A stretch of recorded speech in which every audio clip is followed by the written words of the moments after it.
자, 교재 429페이지입니다. 하단 공인주사의 매수 신청 대리 등에 관한 규칙이다 이렇게 되어 있습니다. 좀 독특하니까 여러분 규칙에 동그라미를 하나 해놓고 출발합시다. 자, 이런 이야기를 합니다. 경매 업무를 좀 전에 들으셨는데 매수 신청 또는 매수 신청 대리를 하기 위한 규칙이다 이렇게 되어 있고, 규칙에 일단 동그라미 하셨습니다. 규칙이니까 법은 아니다, 그죠? 규칙인데 이를 일명 대법원 규칙이라고 부릅니다. 그럼 대법원 규칙을 우리가 왜 공부해야 되는가 하면, 경매를 함에 있어서 매수 신청이라는 뜻은 아까도 했죠. 저 의뢰인이 이 물건이 좋으면 여러분들이 경매를 받으면 됩니다. 근데 일반인들은 전문적인 지식이 떨어진다고 보고 개공사에게 이 물건을 받아주세요 하는 것을 매수 신청한다 그럽니다. 그러면 개공사가 손잡고 가서 경매 물건을 받아주겠죠. 그리고 개공사 뭐 받을까요? 경매 수수료 받겠죠. 경매 수수료. 공부하는 사람이 돈 그러니까 좀 그런데 손잡고 가서 뭐 받아준다? 돈 받아주겠죠. 경매 수수료 받아주겠죠. 그런데 매수신청 대리를 하면 그날 같이 가면 되는데 의뢰인이 갈 형편이 안 됩니다. 뭐 결혼식장에 가든지. 그러면 개공사가 저 사람을 대신해서 받아줄 수도 있습니다. 받아줄 수 있는 것을 대리를 하는데, 이런 행위를 하려면 대법원 규칙에 따라야 된다라고 되어 있으니까 대법원 규칙을 공부해야 되고, 문제도 반드시 하나가 들어옵니다. 자, 중간에 3번의 첫째 줄, 이 규칙은 규칙이라고 그랬죠. 공인중개사법이 대법원 규칙에서 위임한 개공사의 매수신청 대리인 등록과 감독에 관한 사항, 그 시행에 관해서 필요사항을 규제함을 목적으로 한다 이렇게 했습니다. 자, 그냥 가볍게 읽으시면 되는데, 지금부터 등록과 결격 사유 이제 본론으로 접어드는데, 이 수업을 하려면 이게 돼 있어야 됩니다. 자, 여러분들은 공부를 열심히 하셔서 자격증을 취득하면 공인중개사가 되겠죠. 그러면 언젠가는 중개업을 할 겁니다. 자, 지금까지 배운 솜씨대로 중개업을 하려면 뭐 해야 된다? 등록해야 된다. 들어봤습니까? 어디 가서 등록합니까? 사무소가 있는 시장, 군수, 구청장에게 등록을 하면 며칠 만에 등록해 준다? 7일 만에 등록해 줍니다. 그러면 등록이 된 자를 우리는 뭐라고 부릅니까? 개공사 이렇게 부르죠. 자, 개공사가 되면 나는 지금부터 경매 업무도 할 거야. 그러면 경매 업무를 하려면 별도로 등록을 해야 됩니다. 그래서 지금부터 절차가 어떻게 가는가 하면, 이 매수 신청에 관련된 대법원 규칙은 중개사법을 뺏겨서 만들었습니다. 그래서 내용이 똑같이 움직입니다. 그래서 7일 내로 등록한다. 여기는 14일 만에 등록해 준다. 이렇게 지금 진행이 된다고요. 그래서 중개사법을 바탕에 놓고 항상 매수 신청을 공부합니다. 그래서 이 대법원 규칙은 1, 2월 달에는 수업하지 않습니다. 왜 1, 2월에 안 하는가 하면 아직 중개법도 안 잡혔는데 비교가 될 수가 없잖아. 그죠? 근데 지금 이제 6, 7을 넘어오면 당연히 해야 됩니다. 중개사법을 바탕으로 똑같이 진행됩니다. 자, 여기서 큰 이야기를 했습니다. 경매 업무를 하려면 누가 한다? 개공사가 되어야만 합니다. 이럴 수는 없다고요. 여러분이 자격을 취득하고 나 중개업은 안 하고 경매만 할 거야. 그럴 수는 없다니까요. 개공사가 된 자가 경매 업무를 합니다. 그래서 요 개념을 딱 잡고 출발합니다.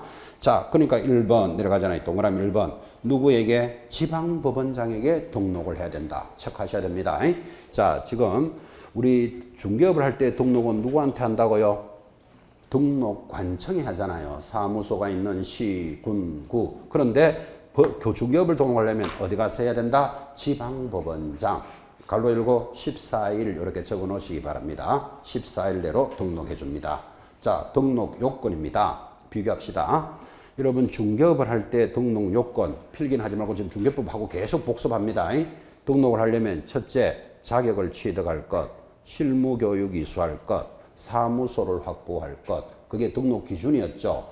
경매 업무 하려면 다르겠죠, 당연히. 자, 1번 공인중개사 동그라미 법인이어야 할 것. 그 첫 번째 조건입니다. 공인중개사나 법인이니까 여기서 배울 수 있는 거, 부칙 6조는 된다 안 된다. 안 된다는 걸 알 수 있다고. 옆에 부칙 6조 X 딱 적어 놓습니다. 부칙 6조는 경매를 할 수가 없다. 그죠? 그래서 부칙 6조 X 두 번째 조건은 부동산에 관한 경매에 관한 실무 교육을 이수할 것. 여러분 봐요. 중개업을 할 때 실무 교육 받아라 그랬잖아요. 누가? 시도지사가 실시하는 실무 교육을 28에서 32시간을 받는다면 경매 업무도 배워야 되니까 당연히 뭐 할 것? 실무 교육을 별도로 이수할 것. 세 번째 별표입니다. 보증보험 공제에 가입하거나 공탁하였을 것. 자, 여기 한번 봅시다. 중개업을 할 때 법인은 얼마 가입합니까? 2억, 공인중개사 1억 복습하고 있습니다. 부칙 6조 1억 가입한다고 들으셨죠? 근데 이 자가 경매를 하려면 별도로 보증보험 가입해야 된다니까요. 법인은 얼마? 뒤편에 갑니다. 2억, 공인중개사 1억 똑같죠? 그러면 법인은 중개업을 하면서 경매를 하려면 4억 가입한다. 됐습니까? 공인중개사 중개업을 할 때 1억, 경매할 때 1억, 합이 얼마? 2억 가입합니다. 부칙 6조 중개업을 할 때 1억, 경매할 때 그렇지 가입할 수 없다. 경매를 못하니까. 그죠? 그런데 중요한 거 우리가 중개업을 할 때 업무 보정은 언제 설정합니까? 신청할 때 신청합니까? 등록이 되고 합니까?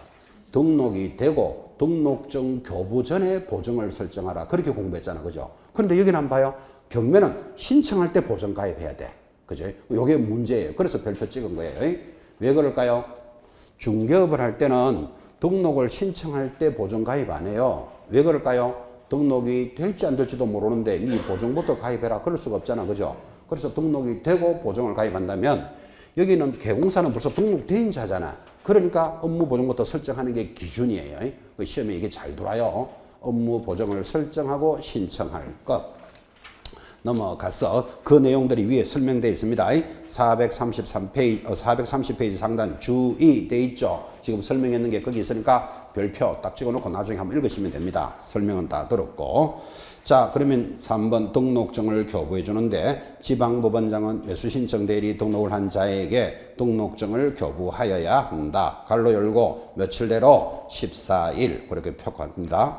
자, 그 다음에 이제 등록증을 받았으니까 4번 개시해야 됩니다. 개공사는 등록증 앞에 1번 달아요. 1. 등록증 2번 매수신청 대리 교수표 그리고 그 밖에 예규가 정하는 사항 그렇겠지만 그 밖에 예규에 줄거놓고 위에다가 3번 보정서류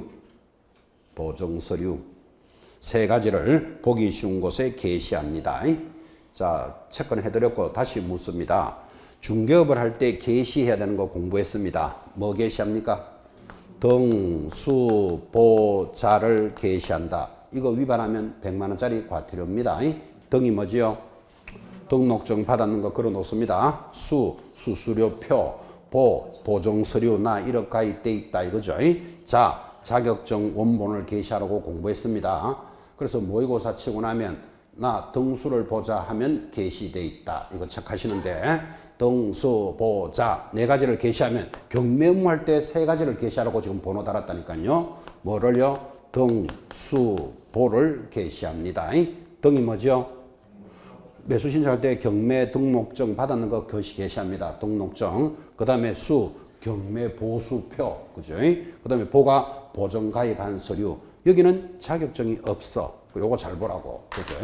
자격증이 여기 왜 없을까요? 자격증은 사무실에 벌써 걸어놨잖아, 지금. 그죠? 그러니까 여기 자격증 걸 필요 없죠. 그럼 이 스토리를 딱 익히시면 중개업을 할 때 게시해야 될 거 몇 개? 4개. 거기다가 경매 업무도 한다면 몇 개 더? 3개, 7개 쫙 끊어놓고 영업하는 거예요. 개념 잡으라고 자꾸 비교하고 있습니다. 중개사법하고 게시해야 될 의무가 있다. 자, 2번 내려가면 결격사유입니다. 역시 당연히 별표입니다. 자, 결격사유인데 주목합니다. 중개업에 등록이 안 되는 결격사유 공부하셨습니다. 어떤 거?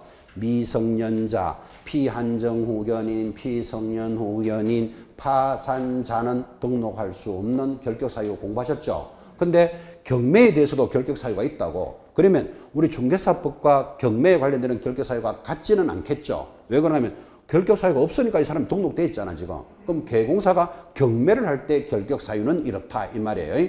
그 중개법하고 다르다는 건 이해하셔야 된다고. 자, 첫 번째 1번 줄 것입니다. 매수 신청 대리 등록이 취소되고 3년의 동그라미. 자, 이건 무슨 소리인가 하니까 이 사람이 경매 등록했는데 뭔가 잘못해서 취소됐겠지. 취소된 자는 바로 내일부터 할 수는 없죠. 몇 년 동안 결격 사유? 3년간 그 말이에요. 그죠? 그래서 이거 결격 사유 보는 거예요. 단 중개업을 폐업하거나 매수 신청 대리를 폐업을 이유로 등록이 취소된 경우에는 결격 사유에 해당되지 않는다. 옆에다가 3년 적용 X 이 말이다 이 말이에요. 그래서 결격 사유가 아니라는 말은 3년 적용하지 않는다 이 말이에요. 그죠? 주목합니다. 지금 경매로서 등록을 했던 자가 취소되면 3년 동안 못한다고 들으셨죠? 근데 이 사람이 취소된 게 중개업이 등록이 되어버렸어. 중개업이 등록되면 경매 업무 할 수 있다 없다? 자동으로 못하잖아요. 그럼 이렇게 취소가 된 자는 결격 사유가 아니라고. 3년 적용할 필요 있다 없다? 없다. 이 사람은 경매를 잘못했는 게 아니고 중개업이 취소됐잖아요 지금. 됐죠? 그 뜻이에요. 그래서 항상 여러분들은 개공사가 되어야만 경매를 할 수 있다를 익히고 계셔야 된다고. 이거는 결격 사유로 보지는 않는다. 그 다음에 2, 3, 4 이렇게 읽으시면 됩니다. 결격 사유. 자, 이제 또 3번 실무교육 비교합시다. 중개사법에서 우리가 등록할 때 실무교육 누가 합니까? 시도지사가 실시하는. 공부하셨죠? 경매에서 실무교육은 누가 합니까? 법원 행정처장이 지정하는. 거기 줄 것입니다. 아, 그래서 차이 나는 거 잘 보라고요. 자, 근데 경매에 있어서 실무교육은 법원 행정처장이 지정하는. 이렇게 하지. 설적 지방법원장이 이렇게 시험에 잘 나온다고. 지방법원장 하면 X 표시합니다. 지방법원장이 아니고 누구? 법원 행정처장이 지정하는. 됐고 휴업, 폐업 그러면 읽으시면 됩니다. 자, 오른쪽 431페이지 이제 2번에 1번 매수 신청 대리권의 범위 이게 제일 핵심입니다. 별표 탁 찍어놓고 무조건 기억하셔야 되는데 자, 이 7가지는 돌아가면서 시험에 나옵니다. 자, 개공사가 지금 매수 신청을 할 수 있다는데 범위를 어디까지 할 수 있느냐? 그 개공사가 할 수 있는 범위를 지금 7가지를 제시합니다. 근데 이 7가지가 절대로 많은 게 아닌 게 경매라는 기본 틀을 이해하셔야 됩니다. 자, 1번 매수 신청 보정 제공할 수 있다. 보정 제공에 동그라미 놓고 옆에다가 당근 이래 적어야 돼. 당근. 경매 업무의 범위 첫째 뭐 할 수 있다고요? 보정을 제공할 수 있다. 여러분 한번 봐봐요. 경매의 기본 성질이 자, 이 물건이 경매에 나왔다. 아까 들으셨죠? 감정평가사가 감정가가 1억입니다. 라고 감정을 하면 1억 이상 적어내는 사람한테 팔겠다. 이게 감정가잖아요. 다른 말로 뭐라 그런다고요? 최저 매각가 이렇게 부릅니다. 그래서 최저 1억 이상 적은 사람한테 팔겠다. 그래서 1억 이상인데 저 의뢰인이 개공사하고 의논을 해서 나 이거 마음에 드니까 1억 4천에 사주세요. 이를 뭐 한다? 매수 신청한다 그랬잖아. 그죠? 그럼 1억 4천 할 때는 말로만 한다. 보증금 내야 된다. 보증금 내야 돼. 얼마? 최저 매각 가격의 10%. 1억이니까 1,000만 원 내야 되겠죠. 이 1,000만 원 내는 것을 개공사가 해줄 수 있다 이 말이에요. 왜? 보증을 제공 못하면 경매를 못하잖아. 그래서 보증 제공하고 돌았지만 사실은 당연한 거예요. 이건 당근. 그죠? 지금 개공사가 보증금 제공할 수 있다. 이러니까 또 정신없는 사람 이렇게 질문해요. 개공사가 1,000만 원 내야 됩니까? 이래 물어요. 또 왜 정신없는가 하면 지금 이 물건을 개공사가 받습니까? 저 손님이 받는 겁니까? 손님이 받는데 개공사가 왜 1,000만 원을 내? 저 사람 1,000만 원을 받아서 갖다 낼 수 있다 이 말이에요. 이해됐습니까? 보증 제공 당근이에요. 두 번째 할 수 있는 거 더 당근이에요. 입찰표 작성 제출할 수 있다. 입찰표를 작성 제출해야 저 사람을 대신해서 경매 받아줄 수 있잖아. 그죠? 그래서 적게는 적지만 더 당근이라고. 보증금 제공할 수 있다. 입찰표 작성할 수 있다. 세 번째, 네 번째도 당연한데 네 번째부터 먼저 합시다. 4번 매수 신청의 보증을 돌려줄 것을 신청하는 행위. 그래 보증금 반환이죠. 보증금을 돌려달라 반환인데 이렇게 일어나겠죠. 자, 저 손님하고 개공사가 의논해서 1억 4천에 우리는 적어냈어요. 근데 누가 1억 4,500에 적어내는 사람도 있을 수 있잖아요. 이 사람도 보증금은 얼마 냈겠다? 최저 매각 가격의 10% 1,000만 원 냈겠지. 자, 그러면 우리는 1억 4천에 적어냈는데 다른 사람이 1억 4,500에 적어내냈대요. 그럼 우리는 어떻게 됐죠? 우리는 나가래 되었다. 이해하시겠습니까? 1등이 있으니까 우리는 나가래 됐잖아. 그죠? 그럼 나가래 되면 어떻게 되죠? 나가래 되면 보증금 받고 나가야 되지 뭐. 그래서 네 번째 개공사가 보증금 반환하는 거 해줄 수 있다. 이래 적어놨잖아요. 그거 당연한 거예요. 그런데 나가래가 되는데 좀 미련이 남아요. 어떤 미련이 남는가 하면 이거 공부하셨죠? 지금 1억 4,500이 1등이면 나머지 이제 1억 3,500을 내라라고 시간을 얼마 준다 그랬죠? 한 달을 준다 그랬잖아. 그죠? 근데 한 달이 다 됐는데도 돈을 안 내는 경우가 있다 그랬죠.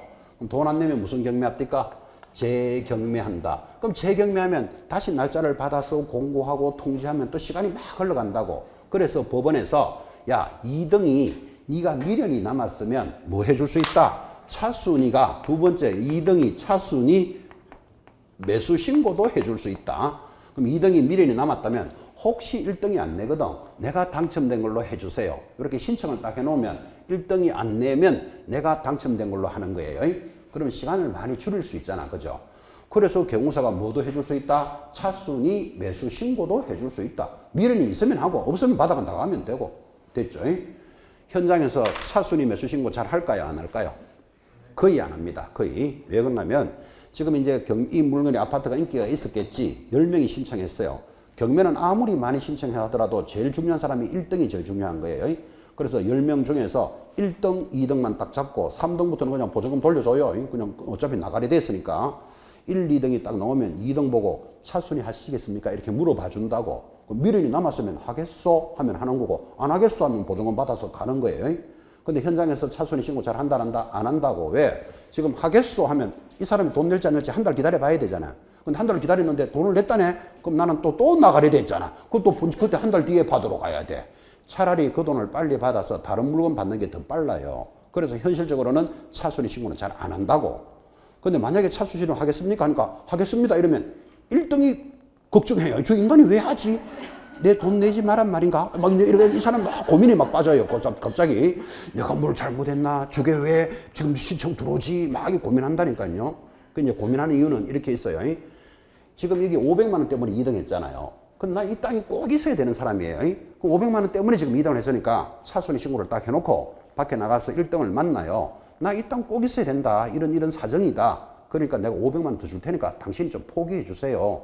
그래서 자기가 받으려고 작전을 쓰는 사람도 있고 아니면 차순위 신고하는 사람이 딱 보니까 이 물건은 1억 4천 이상 적어내면 손해야. 아까 권리 분석을 딱 해보니까. 근데 이 사람 1억 4천 5백이 지금 1등을 하고 있잖아. 그죠? 저 사람 보나마나 포기할 거야. 하고 자신이 있으니까 들어가는 사람도 있고 뭐 여러 사정이 있겠지. 그죠? 어쨌든 간에 차순위 신고는 잘 안 들어오지만 미련이 남았으면 차순위 매수 신고해라. 이런 뜻이에요. 여기서 문제가 하나 또 들어와요. 그러면 2등이면 다 차순위를 할 수 있습니까가 아니고 2등은 최고가 금액이 지금 얼마라 그랬죠? 1억 4,500이 1등 했잖아요. 여기서 보증금을 뺀 금액보다 높을 때만 할 수 있어. 자, 그러면 1억 4,500에 보증금 빼면 얼마? 1억 3,500 이상 적어내고 2등 해야 돼. 그럼 나는 1억 4천이니까 된다 안 된다? 자격이 되는 거예요. 그래서 차순위는 2등이라고 해주는 거 아니라고. 그죠? 그럼 이 말이겠지. 만약에 1억 4,500이 1등이고 2등이 1억 1,000이었다고 칩시다. 이 사람도 보증금은 1,000만 원 냈겠지. 자, 그럼 이 사람 2등이라도 차순위 된다 안 된다? 안 된다고. 차순위 조건이 뭐라 그랬죠? 최고가 금액에서 보증금을 뺀 금액보다 높을 때만 된다고. 됐습니까? 이런 조건을 왜 달아놨는가 하면 짜고 들어오는 것을 방지하려고 그러는 거예요. 지금부터 한번 짜볼까요? 왜 짜고 들어오는가 하면 자, 이 물건이 감정가 1억이라고 칩시다. 그런데 우리 두 사람이 친구 사이예요. 야, 우리 둘이 짜는 거예요. 이거 싼 값에 한번 받아보자. 어떻게 짜는가 하면 친구는 이거를 10억에 사겠다. 이렇게 신청해요. 10억. 여러분 보통 감정가 1억짜리 물건이면 비싸봤자 1억 5천, 2억 정도에서 대충 낙찰이 되는데 얼마 적어낸다고요? 10억. 이렇게 씩씩하게 적어낸다고. 그리고 보증금 내야 되죠. 보증금 얼마? 최저 매각 가격의 10% 얼마? 1,000만 원이잖아. 1,000만 원 딱 내고 친구는 10억에 적어내요. 그러면 적어내는 사람은 이걸 적은 걸 다른 사람한테 잘 보여준다? 안 보여줘야 된다? 원래 안 보여줘야 되잖아요. 저 사람이 얼마 적은지를 몰라야 되잖아. 그죠? 근데 친구는 10억에 적고는 시원하게 보여줍니다. 나 적었다. 10억에. 이래가지고 이렇게 다니면 옆에 사람들이 1억 5천, 1억 7천 적으려고 그러다가 저 사람이 지금 10억 적어놨는데 내가 적어봤자 아무 의미가 없잖아. 그죠? 그래서 전부 다 어떻게 나가래 다 시키는 거예요. 나는 진짜 저 물건이 마음에 들어서 한 2억에 사보고 싶었어. 근데 2억 적으려고 보는데 저 사람이 얼마 적어갔다고요? 10억을 적어냈대. 그럼 나는 적을 이유가 없잖아. 그죠? 그래서 다 나가래 시키고 친구인 나는 1억에 딱 적어내요. 1억에. 그리고 보증금은 똑같이 1,000만 원 냈겠지.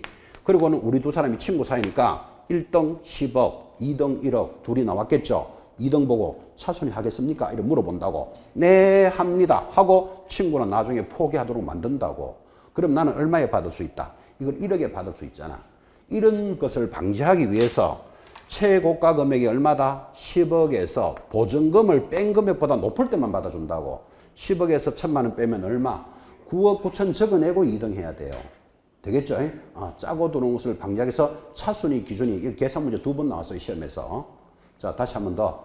차순위는 아무나 받아주는 게 아니고 최고가 금액에서 뭐를 뺀? 보증금을 뺀 금액보다 높을 때만 해준다. 짜고 들어오는 것을 방지하기 위해서. 자, 지금 개공사가 해줄 수 있는 범위가 7개가 있는데 지금 4개를 적었어요. 이 4개가 결코 많은 게 아닌 게 당연한 거예요. 여러분 한번 봐봐요. 경매를 하려면 개공사가 해줄 수 있는 거 첫째 뭐? 보증 제공할 수 있다. 보증 제공 못하면 경매를 못하는데, 두 번째 입찰표 작성 제출할 수 있다. 세 번째 미련이 남으면 차순위 매수 신고해도 되고, 미련 없으면 보증금 받아서 나가도 돼. 그죠? 이게 1, 2, 3, 4가 기본이잖아, 경매에. 그 다음 5번, 6번이 우선 매수인데 5번이 공유자 우선 매수입니다. 6번이 임대주택에 대해서 임차인 우선 매수인데 우선 매수가 2개가 있습니다. 자, 그럼 이게 좀 경매 아주 깊은 부분이니까 저 2가지를 그림으로 한번 익혀봐요. 공유자 우선 매수는 이렇게 설명을 합니다. 공유자니까 여기 땅이 있다고 쳐요. 갑이 가지고 있는 땅인데 땅이 길가에 반듯하게 있는 땅이 좋은 땅이죠.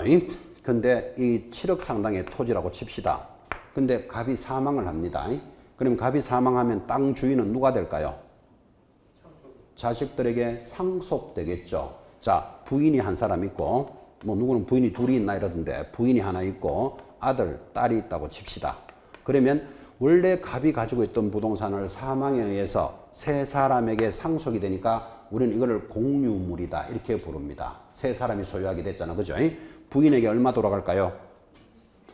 부인 1.5, 아들, 딸 1입니다. 민법에 그래 되어 있습니다. 앞으로는 부인에게 좀 더 가도록 되어 있고, 그 다음에 옛날에는 자식이라도 결혼한 자식, 결혼 안 한 자식, 아들, 딸 구분이 있었는데 지금은 그런 거 쫙 없이 전부 1입니다. 자, 그러면 7억에 대해서 계산해 보면 부인이 3억, 아들 2억, 딸 2억, 그러면 1대 1대 1.5 맞죠? 그리고 이렇게 이제 지분이 상속이 되어 있는 거예요.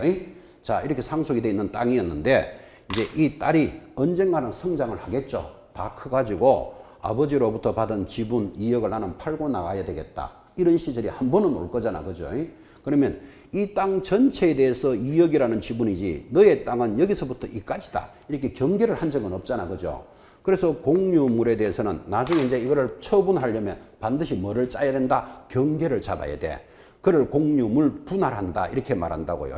그런데 땅의 성질이 고약합니다.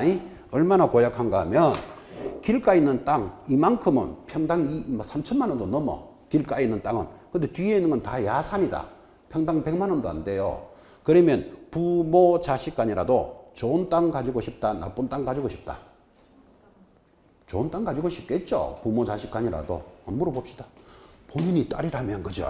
이거를 엄마 좋은 거 끊어가세요. 오빠 좋은 거 끊어가세요. 나 아무거나 주세요. 그러겠죠. 아니 공부하시는 딸은 착한 딸이니까 그러시겠죠. 뭐 그런다고 그러잖아 봐요. 좀 수상하긴 하지만 거꾸로 한번 해볼까요? 내 거부터 좋은 땅 가져갈 거야. 나머지는 안 될까? 이렇게 될까요? 안 될까요? 안 되죠.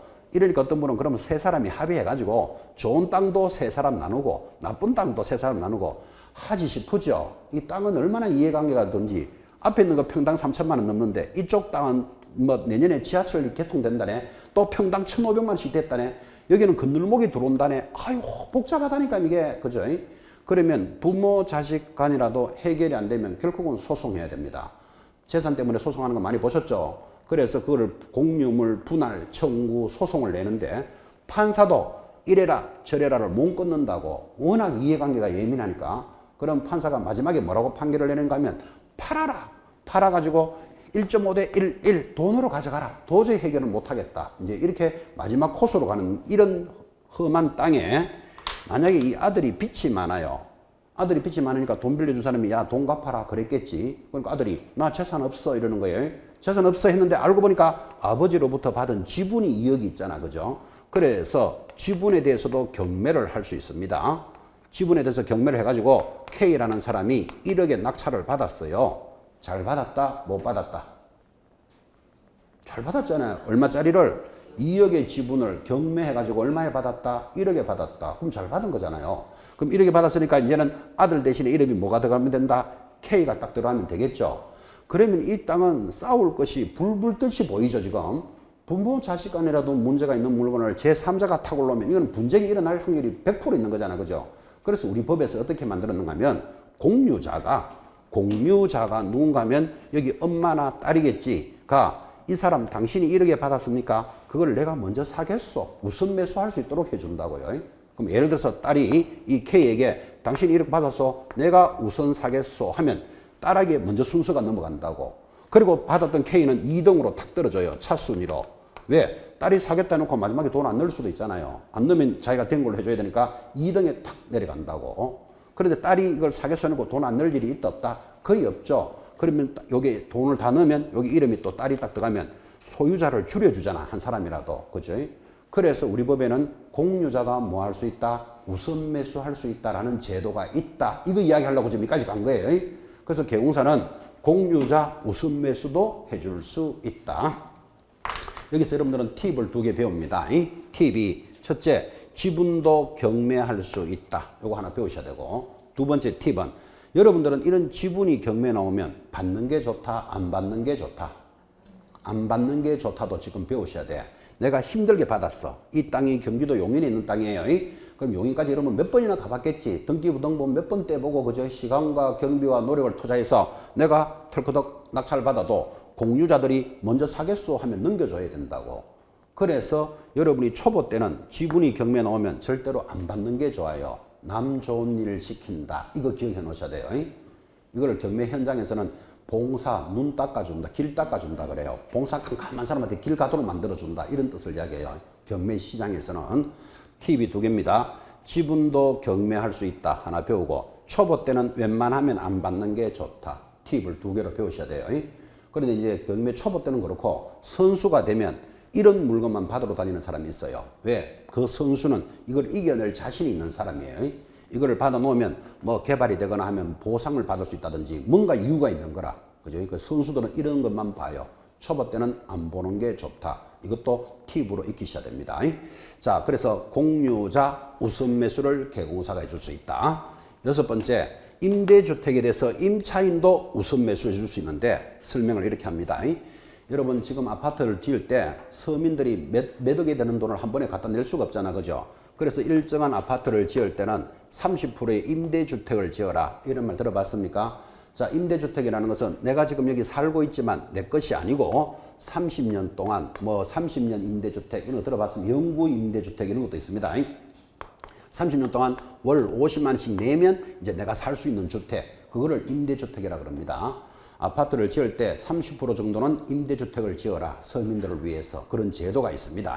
자, 어쨌든 간에 이게 임대주택인데, 자, 여기 건설공사 하던 사람이 건설비를 못 받았다. 그러면 당연히 이 물건에 대해서 경매 처분하겠죠.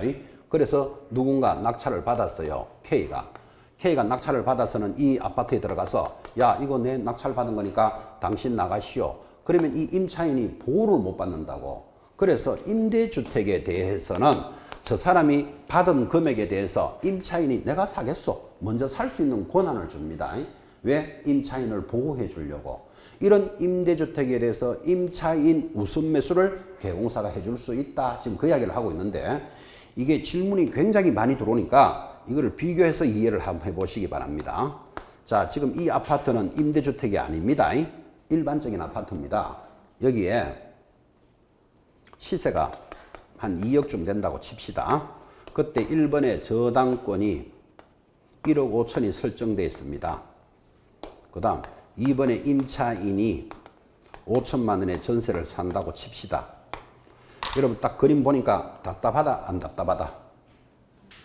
가슴이 먹먹해져야 됩니다. 저절로. 지금 시세 얼마라고요?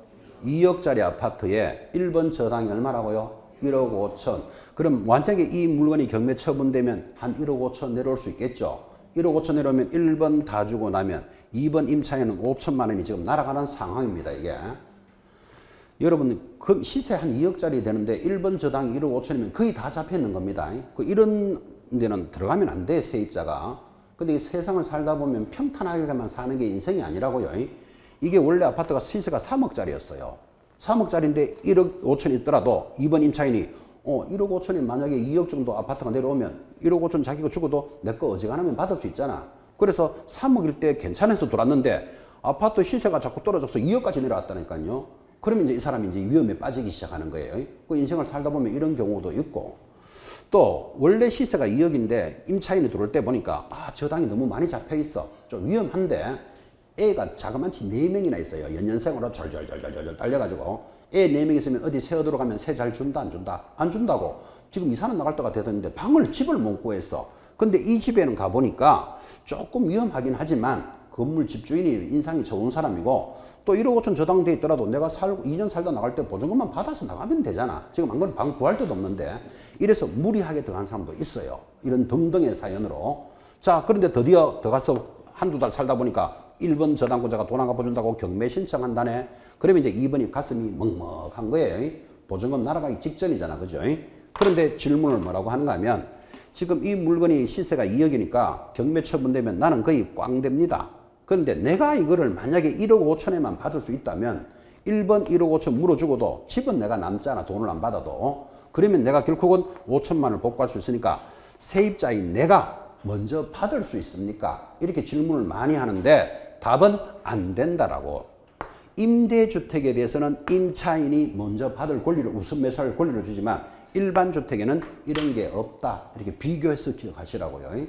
근데 이거를 의외로 일반적으로 밖에 나가보면 내가 살고 있는 집이 경매 넘어가면 세입자가 먼저 받을 수 있다라고 생각하는 사람이 의외로 많아요.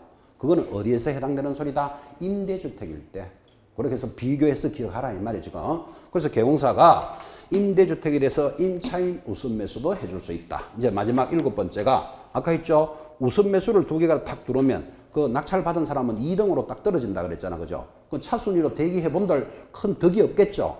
나 그거 포기할래. 포기하는 것도 개공사가 해줄 수 있다. 그 7번 한번 읽어볼까요? 자, 지금 설명했는 거. 7번. 공유자 또는 임대주택 임차인의 우선 매수 신고에 따라 낙찰받은 자가 뭘로 간다? 차순위 매수 신고인으로 보게 되면 그 차순위 매수 신고인의 지위를 자기가 나 포기하겠다. 이것도 해줄 수 있다. 포기 많이 합니다. 왜 그러면 있어봤자 큰 의미가 없기 때문에 포기의 동그라미. 자, 그러면 이제 나왔죠.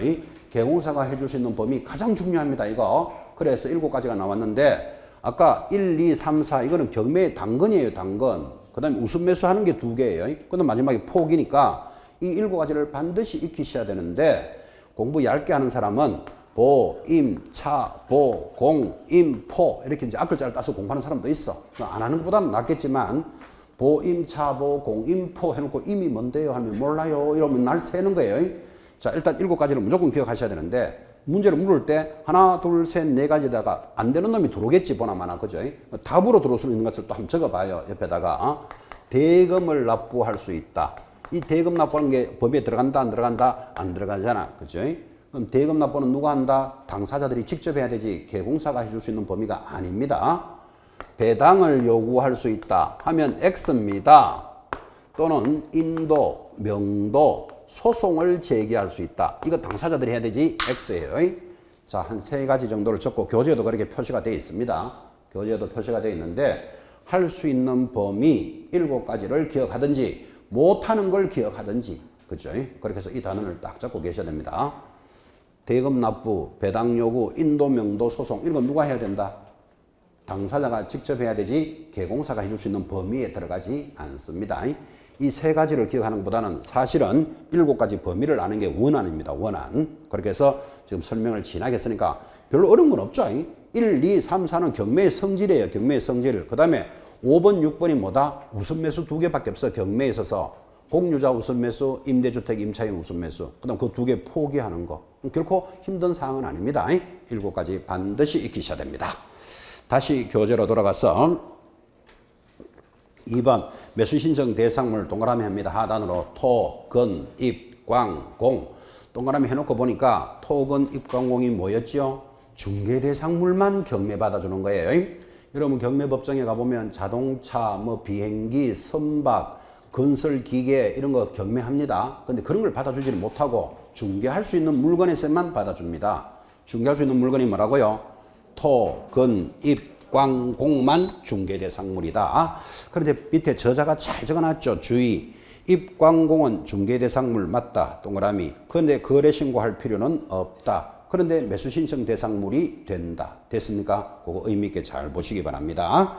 자, 드디어 내려갑니다. 3번 매수 신청 대리 행위입니다. 개공사는 1번 사건을 위임받은 때는 사건 카드에 일련 번호, 경매 사건 보수액 등을 기재하고 서명 날인하여 5년간 보존합니다. 5년의 동그라미. 자, 이제 이거 공부하려면 이렇게 또 가야 됩니다. 여기 또 중개법으로 돌아가서 우리 중개사법에서 보존해야 되는 거 3개 공부했습니다. 첫째 전속 중개계약서 3년, 확인설명서 3년, 거래계약서 5년. 기억납니까? 중개사법에서 중요합니다. 이거 보관하는 거 3개.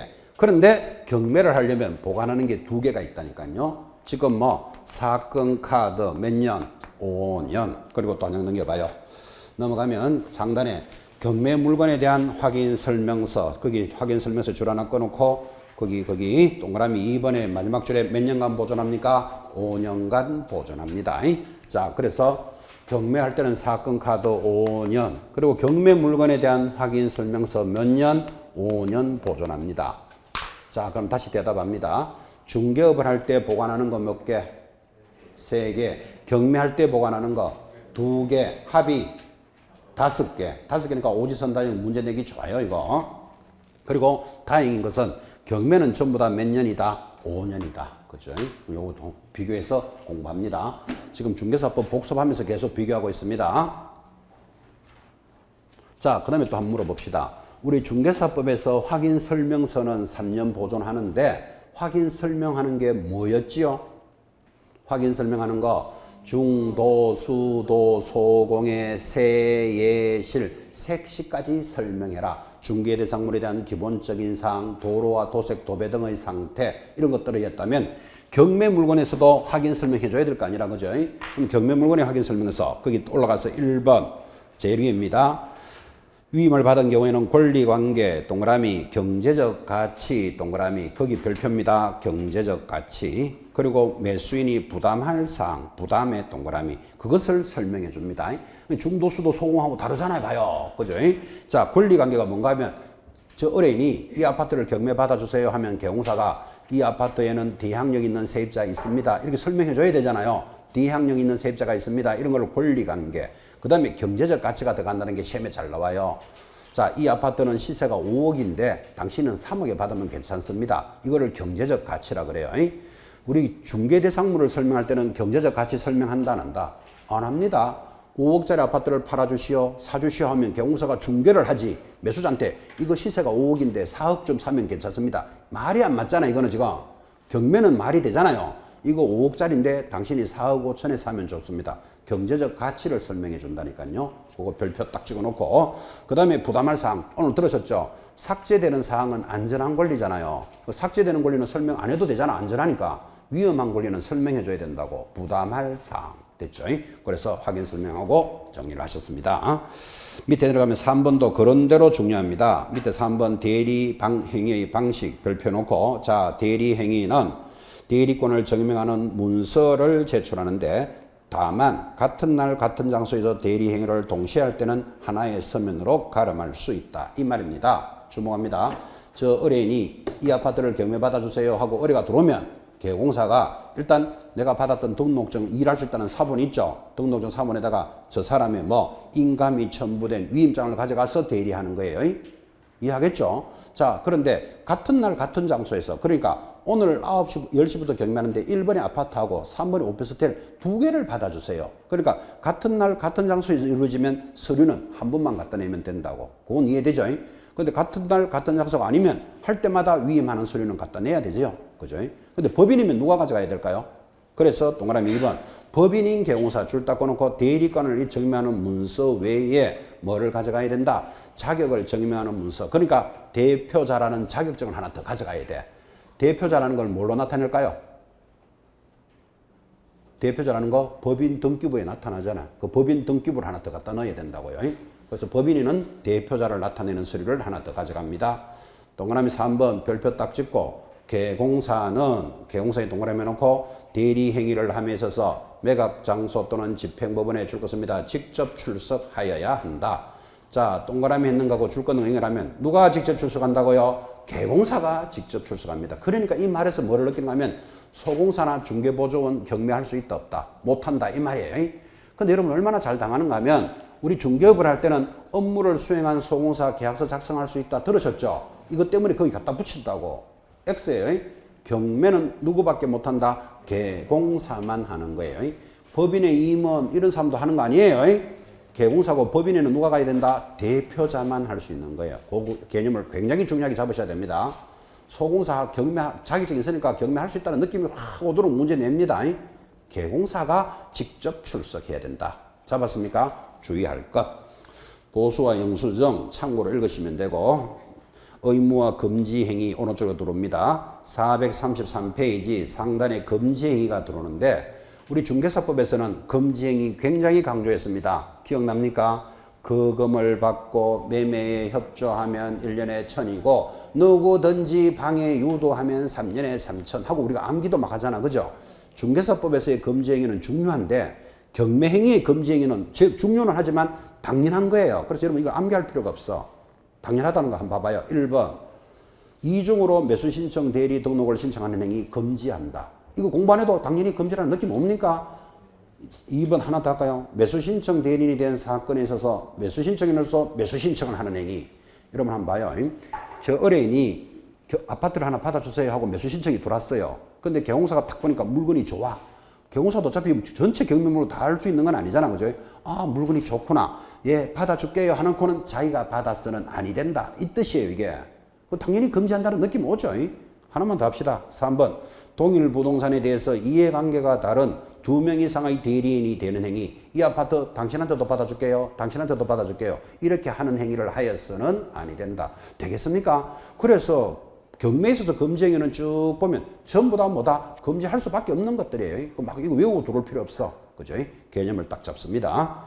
내려가면 5번 손해배상 책임. 자, 손해배상 책임에 대해서 아까 이야기도 다 했지만 한 번 더 접읍시다. 넘어가면 보정 설정 금액 법인은 얼마? 2억, 분사무소 1억, 개공사는 얼마? 1억, 부칙 6조는 없고 가입 못하고. 그래서 아까 금액도 이야기 다 했습니다.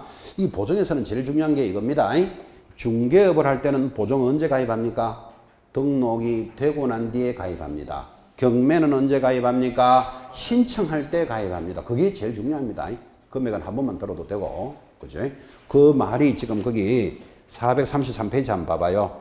433페이지 밑에 5번에 동그라미 2번 찾았습니까? 5번에 동그라미 2번 매수신청 대리인이 되고자 하는 개공사는 위에 따른 손해배상 책임을 보장하기 위하여 줄 것입니다. 보증보험 또는 협회 공제에 가입하거나 공탁을 해야 되는데 바로 밑에 주의 업무를 개시하기 전에 가입하는 게 아니고 언제라고요? 신청할 때 가입한다고. 그래 그거 체크하셔야 돼요.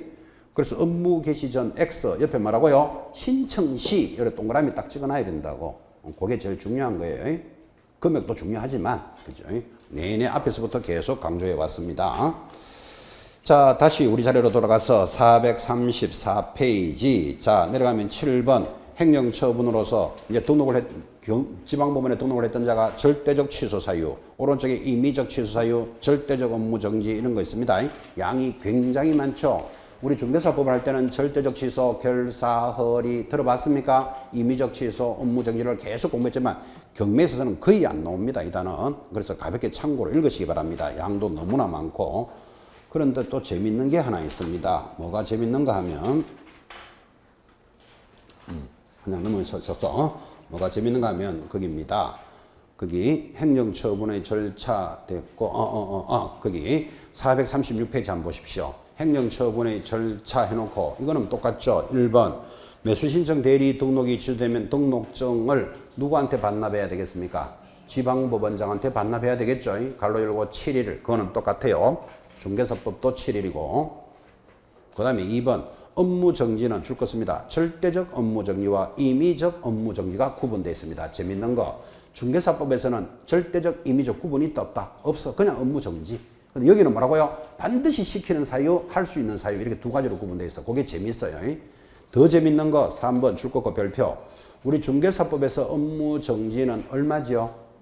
6월 이하의 업무 정지 많이 들으셨죠? 경매는 얼마죠? 1개월에서 2년까지 내려요. 여기 시험에 한번 나왔어요. 아, 경매는 업무 정지 기간이 기내 1개월 정지부터 2년까지 정지 내릴 수 있어요. 그런 게 재밌으니까 체크 하나 하시고. 더 재밌는 것 8번에 1번입니다. 매수신청 대리인이 된 개공사는 사무소 명칭이나 간판에 법원 행정처장이 인정하는 특별한 경우를 제외하고는 법원의 명칭이나 휘장을 표시하여서는 아니 된다.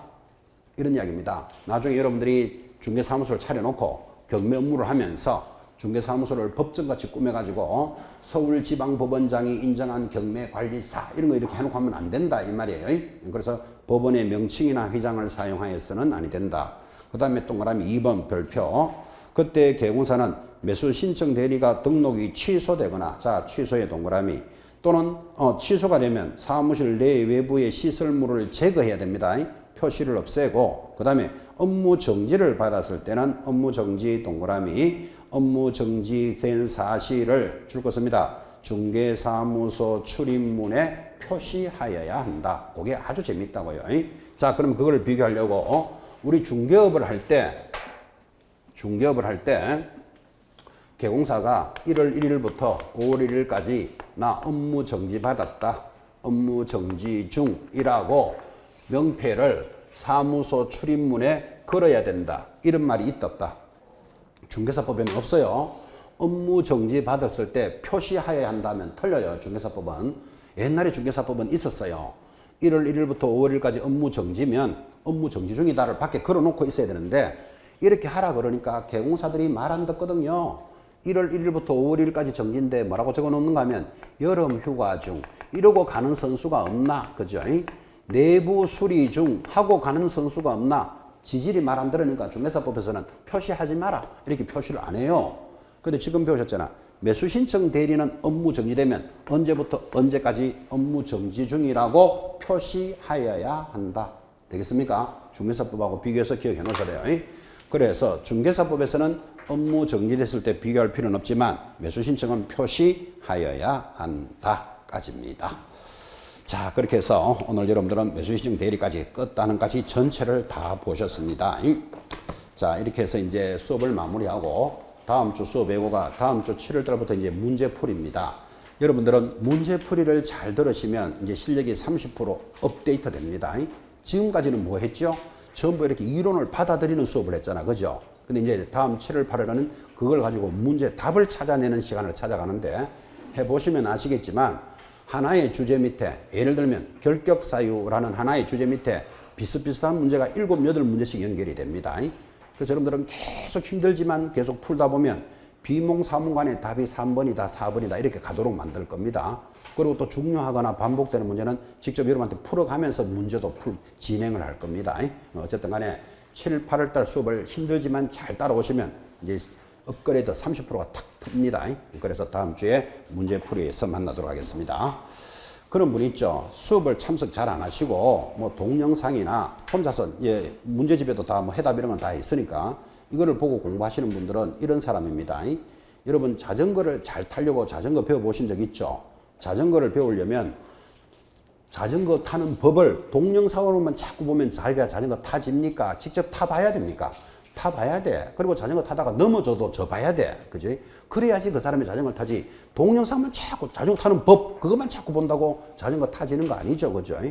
지금 무슨 이야기 하려고 그러죠? 수업에 참석해서 2달을 잘 하셔야 됩니다. 그 이야기를 하고 있는 겁니다. 그래서 다음 주에 문제풀이에서 만나겠습니다. 대단히 수고하셨습니다.